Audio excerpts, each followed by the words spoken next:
Assalamualaikum sahabat semuanya. Semoga kita senantiasa diberi kesehatan dan kelancaran rizkinya. Amin ya Rabbal Alamin. Menembus hujan. Abu Nawas pernah menghancurkan barang-barang di istana tanpa bisa dicegah Baginda Raja. Keinginan Raja untuk menangkap Abu Nawas dan menjebloskannya ke penjara begitu besar. Maka dibuatlah perintah agar Abu Nawas bisa dipersalahkan. Maka Baginda mengajak Abu Nawas berburu beruang. Abu Nawas tak berani menolak meskipun ia sangat takut pada beruang. Setelah persiapan dibuat, perburuan pun dimulai. Namun perjalanan menuju hutan itu rasa-rasanya akan terhalang karena tiba-tiba cuaca berubah mendung. Baginda Raja pun memanggil Abu Nawas. "Tahukah engkau mengapa kupanggil menghadap?" tanya Baginda tanpa senyum. "Ampun Baginda, hamba belum tahu. Sebentar lagi akan turun hujan, tapi hutan masih jauh. Apapun yang terjadi, nanti saat tiba waktunya santap siang, kita harus berkumpul di peristirahatanku. Nah, demi kelancaran perjalanan, sekarang kita berpencar. Ingat, jangan sampai menghadiri santap siang dengan baju basah." Karena Raja Harun sengaja menjebak Abu Nawas, maka ia diberi kuda yang lamban. Sementara rombongan lainnya masing-masing menerima kuda yang sigap dan kuat. Maka seluruh rombongan pun mulai bergerak. Tak lama setelah rombongan berangkat, tiba-tiba turun hujan. Baginda dan rombongannya segera memacu kuda menuju tempat perlindungan terdekat. Meski kuda mereka lari secepat angin, nyatanya mereka semua tetap basah kuyup. Ketika waktu santap siang tiba, Baginda pun segera menuju tempat peristirahatan dengan baju basahnya. Sebelum baju Baginda dan para pengawalnya mengering, tiba-tiba Abu Nawas datang menyusul dengan kudanya. Baju Abu Nawas tak tampak basah, padahal kuda-kuda tercepat pun tak bisa menghindari hujan sederas itu. Raja Harun pun dibuat makin penasaran. Demi dapat mengalahkan Abu Nawas, pada perburuan hari kedua, Baginda Raja menukarkan kudanya dengan yang lamban. Sementara Abu Nawas kini memperoleh kuda yang mampu berlari cepat. Seperti sudah diduga sebelumnya, hujan turun lagi menghadang perjalanan para pemburu.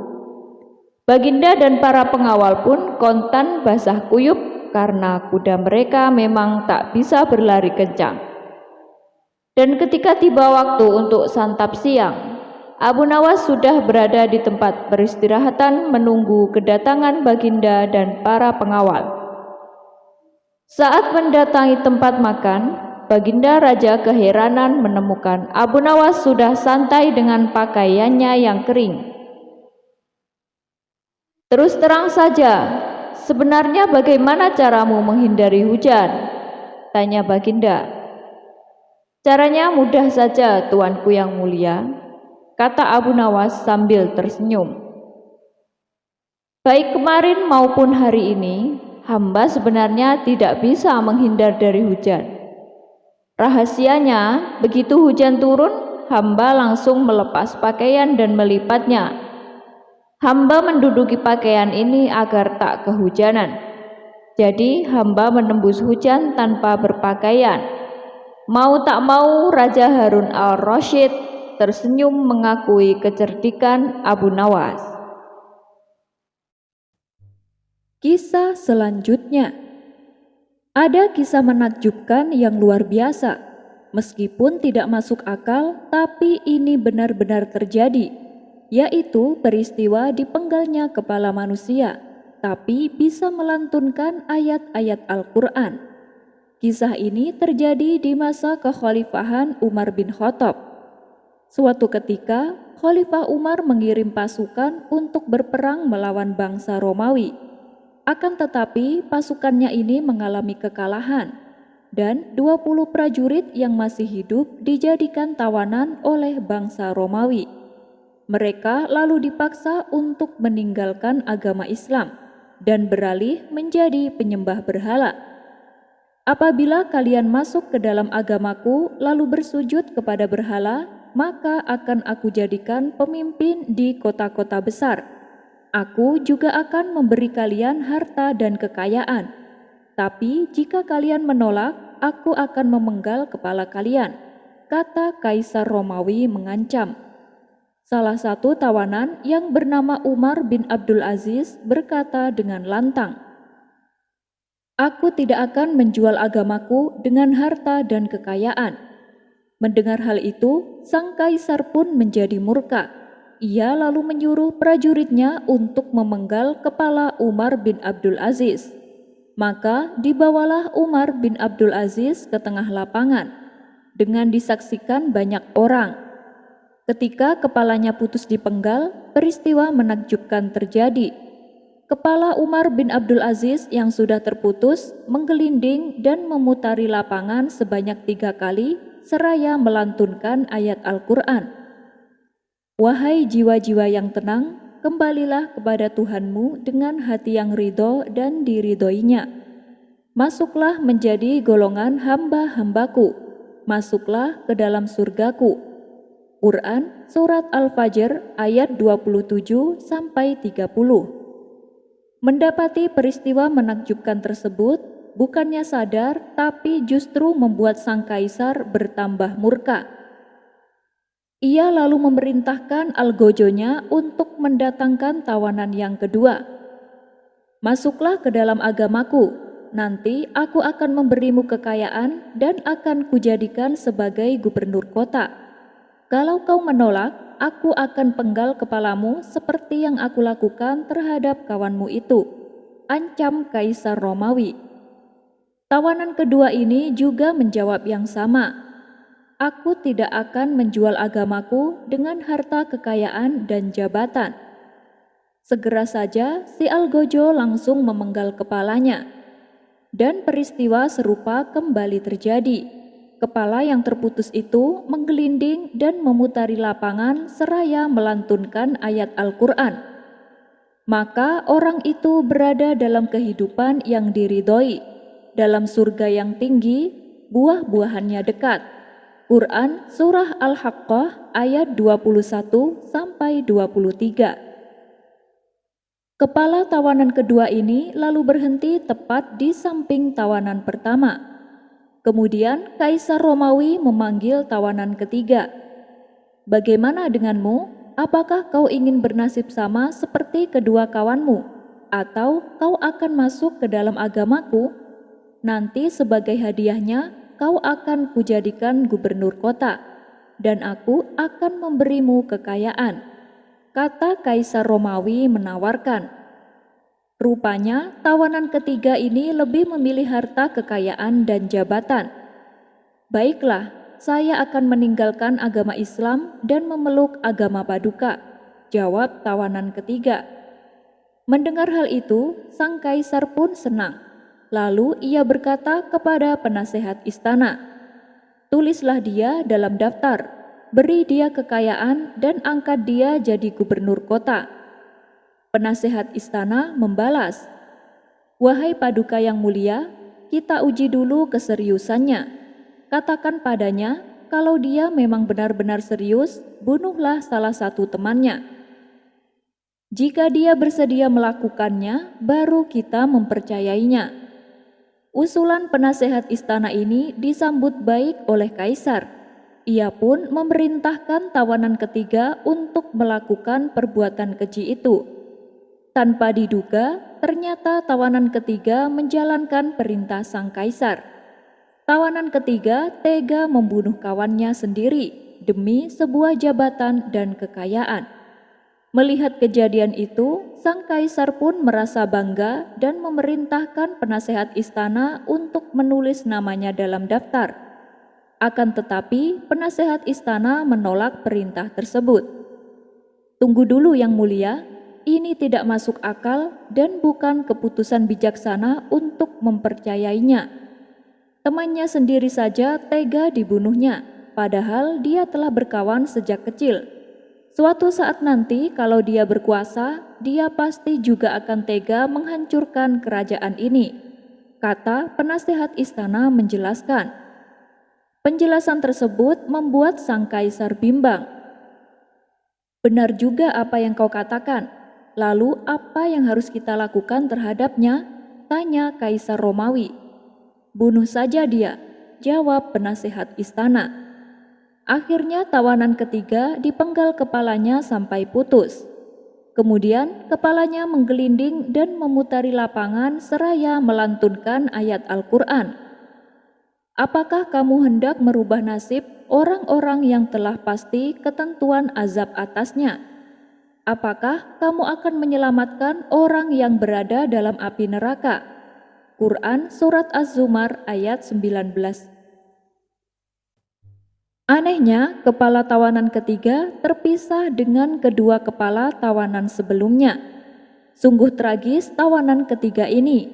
Dia mati dalam keadaan kafir dan mendapatkan siksa dari Allah. Sementara tawanan pertama dan kedua meninggal dalam keadaan syahid dan ditempatkan di dalam surganya Allah. Kisah ini terdapat dalam kitab Al-Mawa'idul Usfuriyah, karya Syekh Muhammad bin Abu Bakar Al-Usfuri, dan juga terdapat dalam kitab Su'abul Iman, karya Syekh Nawawi Al-Bantani. Wallahu a'lam bishawab. Khutbah Jumat Abu Nawas. Kisah Abu Nawas kali ini akan menceritakan tentang khutbah sholat Jumat yang bertemakan api neraka.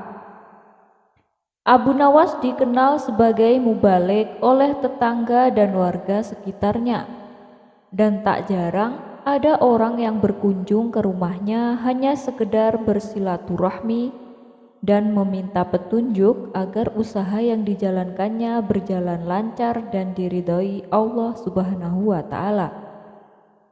Namun satu hal pesan dari Abu Nawas ini, bahwa Abu Nawas tak bisa memberikan janji, hanya saja dirinya mengingatkan agar selalu ingat kepada Allah Subhanahu wa Ta'ala dengan jalan bersedekah.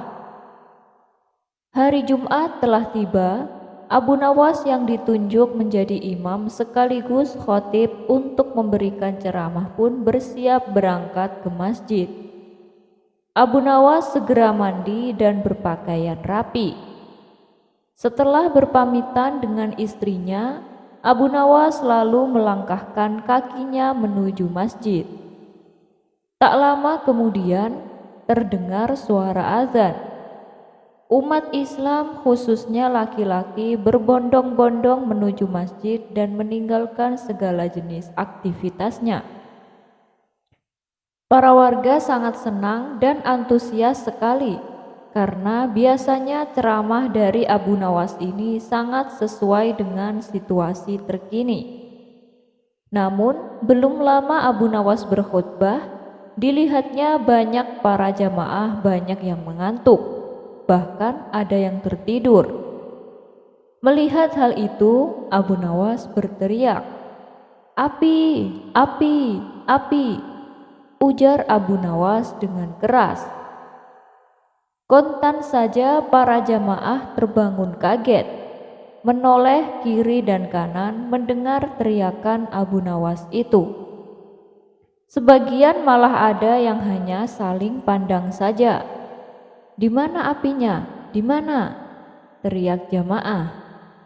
Abu Nawas yang melihat para jamaah terbangun dan panik, lantas Abu Nawas meneruskan khutbahnya tanpa peduli pertanyaan para jamaah mengenai letak apinya. Api yang dahsyat di neraka bagi mereka yang lalai dalam beribadah, kata Abu Nawas dalam khutbahnya.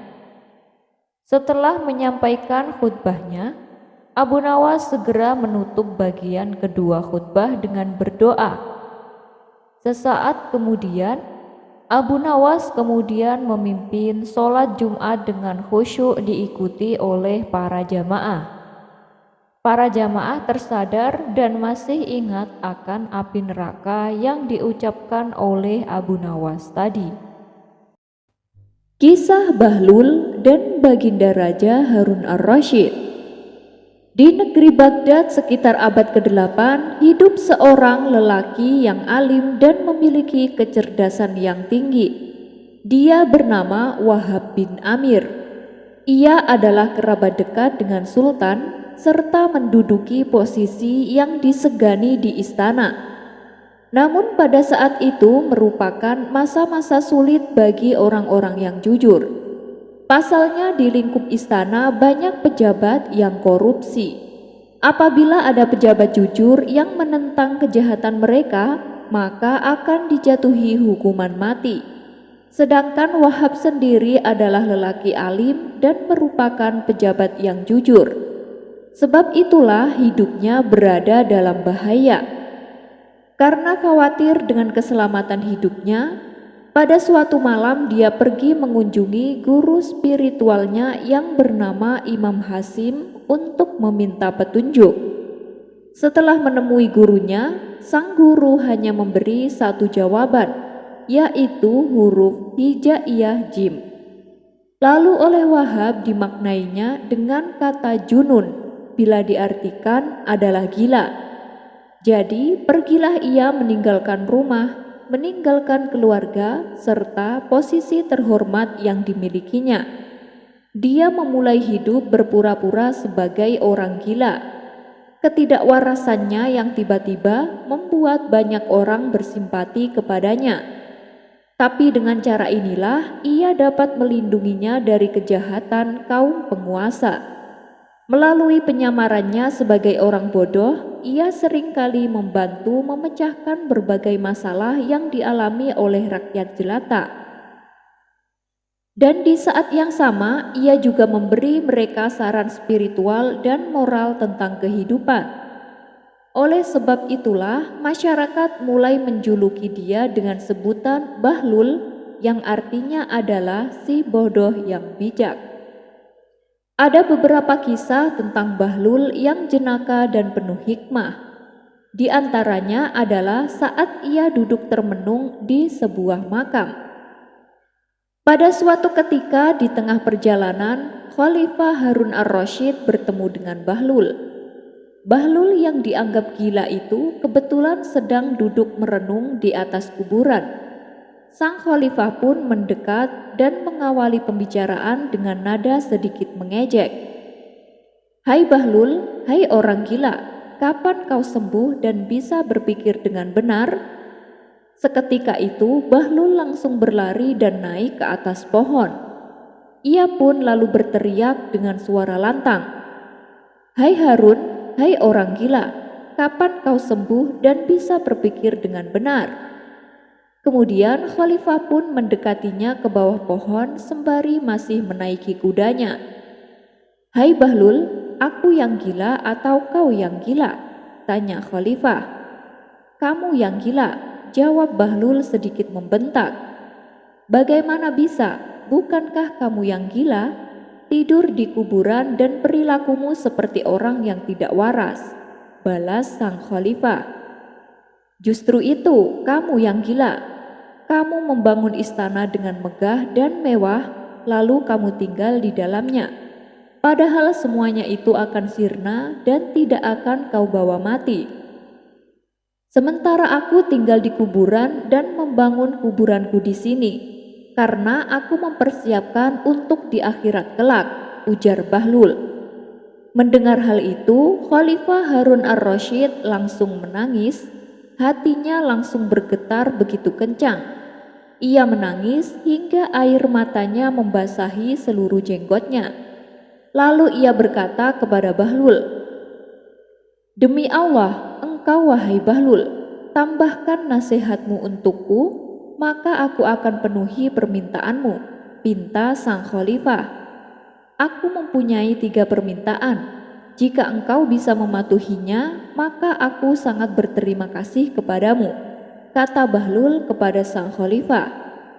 Sebutkanlah apa permintaanmu, tanya sang khalifah. Pertama, tambahkanlah umurku, kata Bahlul. Aku tak akan mampu memenuhinya, karena itu bukanlah kewenanganku, jawab sang khalifah. Baiklah kalau begitu, jagalah diriku dari malaikat maut, pinta Bahlul kepada khalifah. Itu juga tak mungkin bisa aku penuhi, karena itu bukan kuasaku, jawab sang khalifah. Lalu Bahlul menyampaikan permintaan yang ketiga. Aku minta masukkanlah aku ke dalam surga dan jauhkanlah aku dari api neraka, pinta Bahlul kepada khalifah. Aku tidak mungkin bisa memenuhi permintaanmu itu, kata sang khalifah. Kalau kau tak mampu melakukan itu, maka aku tidak memerlukan apapun dari dirimu. Pergilah dari hadapanku. Hai Harun, ketahuilah kamu itu bukan raja, tapi hanya seorang hamba, ucap Bahlul mengingatkan. Kemudian sang khalifah pergi meninggalkan Bahlul dengan perasaan sedih yang amat mendalam. Di waktu yang lain, pernah sang khalifah sedang berkuda di padang pasir dengan didampingi rombongan kerajaan. Dari kejauhan, sang khalifah melihat Bahlul tengah bermain membuat istana dari pasir. Karena penasaran, sang khalifah segera menghampirinya. Apa yang sedang kau lakukan? Tanya sang khalifah. Aku sedang membuat istana dari pasir, jawab Bahlul. Betulkah? Saya ingin membeli satu. Berapa harganya? Tanya sang khalifah. Biasanya Bahlul menjual hanya dengan harga 1 dinar kepada para pedagang yang sedang melintas. Dari hasil uang penjualannya, lalu ia sedekahkan kepada fakir miskin. Tapi Raja Harun ar-Rasyid adalah khalifah yang kaya raya. Dia memiliki harta yang tak terhitung. Oleh sebab itulah Bahlul meminta harga yang layak untuk seorang raja. Untuk kamu, harganya 100 dinar, dan uangnya akan saya bagikan kepada orang-orang miskin, kata Bahlul menjelaskan. 100 dinar, itu terlalu mahal Bahlul, ujar sang khalifah. Itu kan terserah saya, kamu mau membelinya atau tidak, balas Bahlul. Karena tidak tertarik, sang khalifah pun lalu pergi meninggalkan Bahlul. Pada malam harinya, sang khalifah bermimpi dia dibawa oleh malaikat ke surga dan ditunjukkan istana-istana megah yang keindahannya tidak pernah dia lihat sebelumnya. Sang khalifah pun merasa takjub dan tak henti-hentinya berdecak kagum. Untuk siapa istana-istana ini? Tanya sang khalifah kepada malaikat. Ini adalah istana yang dibangun oleh Bahlul dan dibeli oleh pedagang yang lewat, jawab sang malaikat menjelaskan. Seketika itu sang khalifah terbangun dari mimpinya. Ia tak bisa kembali memejamkan matanya. Ia terus merenungi dan menyesali kenapa tadi siang tidak membeli istana yang dibuat oleh Bahlul. Setelah waktu menjelang pagi, sang khalifah segera meninggalkan istana untuk mencari keberadaan Bahlul. Ia pergi menuju padang pasir di mana Bahlul biasa berjualan. Akhirnya sang khalifah pun berhasil menemukan Bahlul.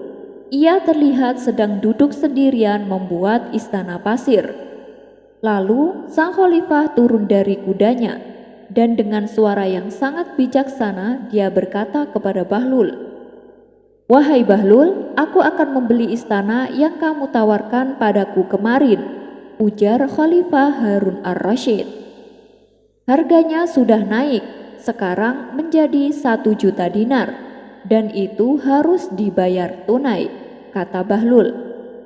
Sang khalifah pun terkejut mendengarnya. 1 juta dinar? Baru kemarin kamu bilang harganya 100 dinar, protes sang khalifah. Yaitu kemarin, tapi sekarang sudah beda lagi, karena istana yang kemarin sudah dibawa para malaikat ke surga. aku diberitahu oleh para malaikat untuk membagikan semua emasmu kepada orang-orang miskin di negeri ini, kata Bahlul menjelaskan. Sang khalifah merasa menyesal di dalam hatinya. Dia telah melewatkan kesempatan emas untuk membeli istana di surga, dan sekarang harga yang diminta adalah 1 juta dinar, harga yang sangat begitu tinggi. Akhirnya sang khalifah pergi dengan harapan hampa. Ia berjalan pulang dengan tertunduk lesu. Beberapa hari kemudian, istri sang khalifah yang bernama Zubaidah tengah berjalan-jalan di tepian sungai bersama para pelayannya. Ternyata di situ juga ada Bahlul sedang bermain membuat taman di tepi sungai seperti layaknya anak kecil. Karena merasa kasihan, sang permaisuri menghampiri Bahlul. "Wahai Bahlul, apa yang sedang kau lakukan?" tanya sang permaisuri. "Saya sedang membuat taman," jawab Bahlul. "Tamannya indah sekali, aku ingin membelinya," ujar sang permaisuri. "Oh, silahkan, harganya 100 dinar, tutur Bahlul. Sang permaisuri lantas memberikan uang 100 dinar kepada Bahlul. Sebenarnya tujuan sang permaisuri hanyalah ingin menolong Bahlul dengan cara memberikan dia uang. "Wahai permaisuri, Anda tidak ingin minta tanda terima?" tanya Bahlul. "Tulislah dan bawalah," jawab sang permaisuri, lalu pergi meninggalkan Bahlul. Setelah mendapatkan uang 100 dinar dari Zubaidah, Bahlul bagikan semuanya kepada para fakir miskin. Ketika pada malam harinya, sang permaisuri Zubaidah bermimpi melihat sebuah taman besar yang indah. Bahkan keindahannya tidak pernah ia lihat sebelumnya. Istana-istana megah yang terbuat dari permata berwarna-warni berdiri kokoh di samping taman seakan menambah keindahannya. Kemudian datang sosok malaikat dan memberikan tanda terima yang ditulis dengan tinta emas. "Inilah taman yang telah kau beli dari Bahlul," kata sang malaikat menjelaskan. Sang permaisuri pun terkejut dan terbangun dari tidurnya. Ketika esok paginya, sang permaisuri menceritakan mimpinya itu kepada suaminya, yaitu Khalifah Harun ar-Rasyid. Sang permaisuri terlihat begitu sangat bahagia, tak ingin menyia-nyiakan kesempatan tersebut. Sang khalifah memerintahkan beberapa pengawal untuk membawa Bahlul ke istana. Singkat cerita, datanglah Bahlul menghadap sang khalifah. "Wahai Bahlul, aku juga ingin membeli tamanmu seharga 100 dinar seperti yang kau jual kepada istriku," pinta sang khalifah. Mendengar hal itu, Bahlul justru tertawa terbahak-bahak dengan permintaan sang khalifah. "Istrimu membelinya tanpa melihat, tapi kau telah mendengar dan sangat ingin membelinya. Dengan sangat menyesal, aku tak akan menjualnya kepadamu," kata Bahlul sambil tertawa untuk kedua kalinya. Sang Khalifah Harun ar-Rasyid tidak mendapatkan apa yang ia inginkan dari Bahlul. Dari kisah tersebut, ketika Zubaidah membeli taman buatan Bahlul, dia semata-mata hanya ingin membantu Bahlul tanpa mengetahui bahwa taman yang ia beli kelak akan menjadi taman surga baginya. Karena uang yang diberikan kepada Bahlul selalu dibagikan kepada para fakir miskin tanpa tersisa sedikit pun. Tapi berbeda dengan Khalifah Harun ar-Rasyid, dia ingin membeli taman buatan Bahlul karena sudah tahu manfaat yang akan ia dapatkan. Kisah sahabat Nabi Uwais Al-Qarni. Kali ini kita akan mendengarkan cerita tentang seorang pemuda yang sangat istimewa di mata Rasulullah. Uwais Al-Qarni, seorang pemuda yang tinggal di kota Yaman. Ia mempunyai penyakit sopak. Karena penyakit itulah tubuhnya menjadi belang-belang. Walaupun cacat, tapi ia adalah pemuda yang soleh dan sangat berbakti kepada ibunya. seorang wanita tua yang lumpuh. Uwais senantiasa merawat dan memenuhi semua permintaan ibunya. Hanya satu permintaan yang sulit ia kabulkan.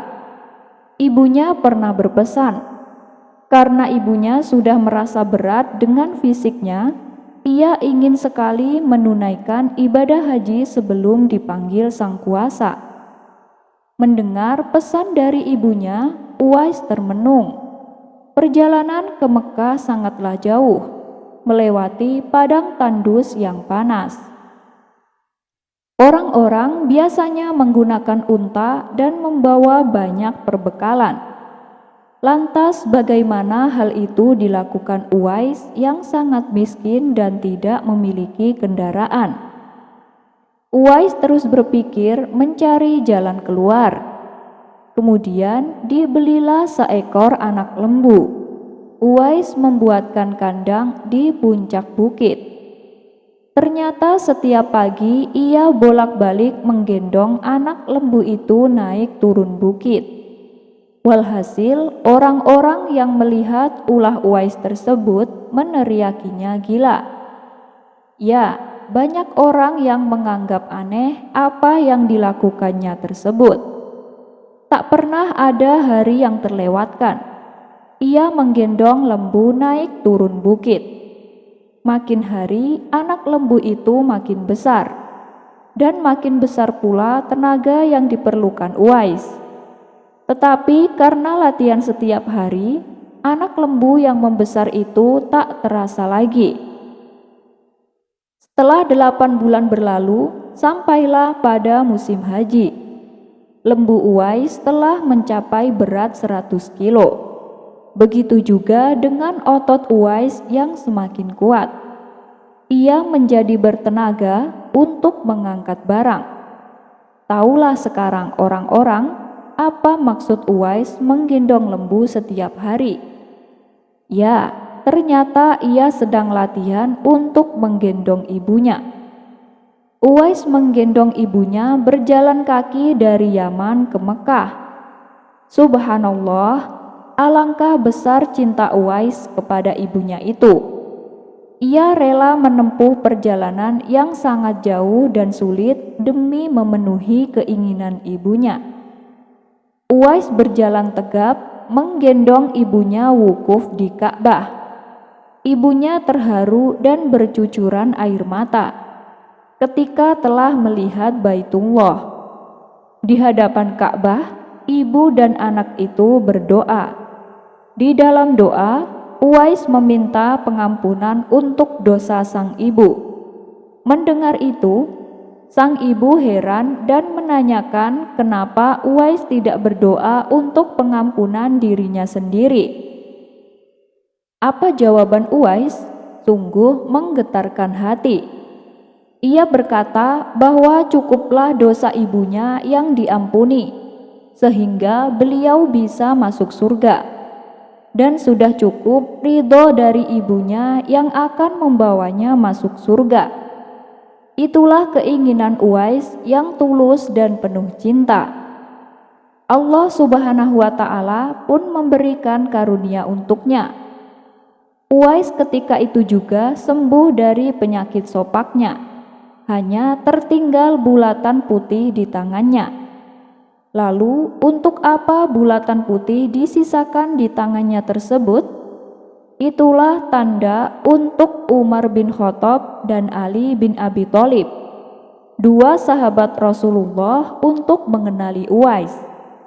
Beliau berdua sengaja mencari di sekitar Ka'bah, karena Rasulullah pernah berpesan, di zaman kalian nanti akan lahir seorang manusia yang doanya sangat makbul. Kalian berdua pergilah dan cari dia. Dia akan datang dari arah Yaman. Dia dibesarkan di Yaman. Uwais Al-Qarni pergi ke Madinah setelah menempuh perjalanan yang jauh. Akhirnya Uwais Al-Qarni sampai juga di kota Madinah. Segera ia mencari rumah Nabi Muhammad SAW. Setelah ia menemukan rumah Nabi, diketuknya pintu rumah itu sambil mengucapkan salam. Keluarlah seseorang seraya membalas salamnya. Segera saja Uwais Al-Qarni menanyakan Nabi yang ingin dijumpainya. Namun ternyata Nabi tidak berada di rumahnya. Beliau sedang berada di medan pertempuran. Uwais Al-Qarni hanya dapat bertemu dengan Aisyah radhiyallahu anha, istri Nabi Muhammad. Betapa kecewanya hati Uwais. Dari jauh ia datang untuk berjumpa langsung dengan Nabi, tetapi Nabi tidak dapat dijumpainya. Dalam hati Uwais Al-Qarni bergejolak. Perasaan ingin menunggu kedatangan Nabi dari medan perang. Tapi kapankah Nabi pulang? Sedangkan masih terngiang di telinganya pesan ibunya yang sudah tua dan sakit-sakitan itu, agar ia cepat pulang ke Yaman. Akhirnya karena ketaatannya kepada ibunya, pesan ibunya mengalahkan suara hati dan kemauannya untuk menunggu dan berjumpa dengan Nabi. Karena hal itu tidak mungkin, Uwais Al-Qarni dengan terpaksa pamit kepada Aisyah radhiyallahu anha untuk segera pulang kembali ke Yaman. Dia hanya menitipkan salamnya untuk Nabi. Setelah itu, Uwais pun segera berangkat pulang, mengayunkan langkahnya dengan perasaan amat sedih dan terharu. Peperangan telah usai dan Nabi Muhammad pulang menuju Madinah. Sesampainya di rumah, Nabi menanyakan kepada Aisyah tentang orang yang mencarinya. Nabi mengatakan bahwa Uwais adalah anak yang taat kepada ibunya. Ia adalah seorang penghuni langit. Mendengar perkataan Nabi, Aisyah dan para sahabatnya tertegun. Menurut keterangan Aisyah, memang benar ada yang mencari Nabi dan segera pulang ke Yaman. Karena ibunya sudah tua dan sakit-sakitan, sehingga ia tidak dapat meninggalkan ibunya terlalu lama. Nabi Muhammad melanjutkan keterangannya tentang Uwais Al-Qarni, seorang penghuni langit itu kepada sahabatnya. Kalau kalian ingin berjumpa dengannya, perhatikanlah. Ia mempunyai tanda putih di tengah telapak tangannya. Sesudah itu, Nabi memandang kepada Ali bin Abu Thalib dan Umar bin Khattab seraya bersabda, "Suatu ketika, apabila kalian bertemu dengannya, mintalah doa dan istighfarnya. Dia adalah penghuni langit, bukan orang bumi." Waktu terus berganti dan Nabi Muhammad SAW kemudian wafat. Kekhalifahan Abu Bakar pun telah digantikan pula oleh Umar bin Khattab. Suatu ketika, Khalifah Umar teringat akan sabda Nabi tentang Uwais Al-Qarni. Beliau segera mengingatkan kembali sabda Nabi itu kepada sahabat Ali bin Abi Thalib. Sejak saat itu, setiap ada kafilah yang datang dari Yaman, Khalifah Umar bin Khattab dan Ali bin Abi Thalib selalu menanyakan tentang Uwais Al-Qarni, si fakir yang tak punya apa-apa itu, yang kerjanya hanya mengembalakan domba dan unta setiap hari. Mengapa Khalifah Umar dan sahabat Nabi Ali bin Abi Thalib selalu menanyakannya? Rombongan kafilah dari Yaman menuju Syam silih berganti, membawa barang dagangan mereka. Suatu ketika, Uwais Al-Qarni turut bersama mereka. Rombongan kafilah itu pun tiba di kota Madinah. Melihat ada rombongan kafilah yang baru datang dari Yaman, segera Khalifah Umar bin Khattab dan Ali bin Abi Thalib mendatangi mereka dan menanyakan, apakah Uwais Al-Qarni turut bersama mereka. Rombongan kafilah itu mengatakan bahwa Uwais ada bersama mereka. Dia sedang menjaga unta-unta mereka di perbatasan kota. Mendengar jawaban itu, Khalifah Umar bin Khattab dan Ali bin Abi Thalib segera pergi menjumpai Uwais Al-Qarni. Sesampainya di kemah tempat Uwais Al-Qarni berada, Khalifah Umar dan Ali bin Abi Thalib memberikan salam. Tetapi rupanya Uwais sedang sholat. Setelah mengakhiri sholatnya dengan salam, Uwais segera menjawab salam Khalifah Umar bin Khattab dan Ali bin Abi Thalib. Sambil mendekati kedua sahabat Nabi tersebut dan mengulurkan tangannya untuk bersalaman. Sewaktu berjabatan, Khalifah dengan segera membalikkan telapak tangan Uwais. Seperti yang pernah dikatakan Nabi, memang benar, tampaklah tanda putih di telapak tangan Uwais Al-Qarni. Wajah Uwais nampak bercahaya. Benarlah seperti sabda Nabi, bahwa ia adalah penghuni langit. Khalifah Umar dan Ali bin Abi Thalib menanyakan namanya. Dalam pembicaraan mereka, diketahuilah bahwa ibu Uwais telah meninggal dunia. Itulah sebabnya ia baru dapat turut bersama rombongan kafilah dagang saat itu. Akhirnya Khalifah Umar dan Ali bin Abi Thalib memohon agar Uwais membacakan doa dan istighfar untuk mereka. Uwais enggan dan dia berkata kepada Khalifah bahwa seharusnya dialah yang meminta doa kepada mereka. Mendengar perkataan Uwais, Khalifah berkata bahwa ia meminta doa istighfar kepada Uwais karena dipesankan oleh Rasulullah sebelum wafat. Karena desakan kedua sahabat ini, Uwais Al-Qarni akhirnya mengangkat tangan, berdoa dan membacakan istighfar.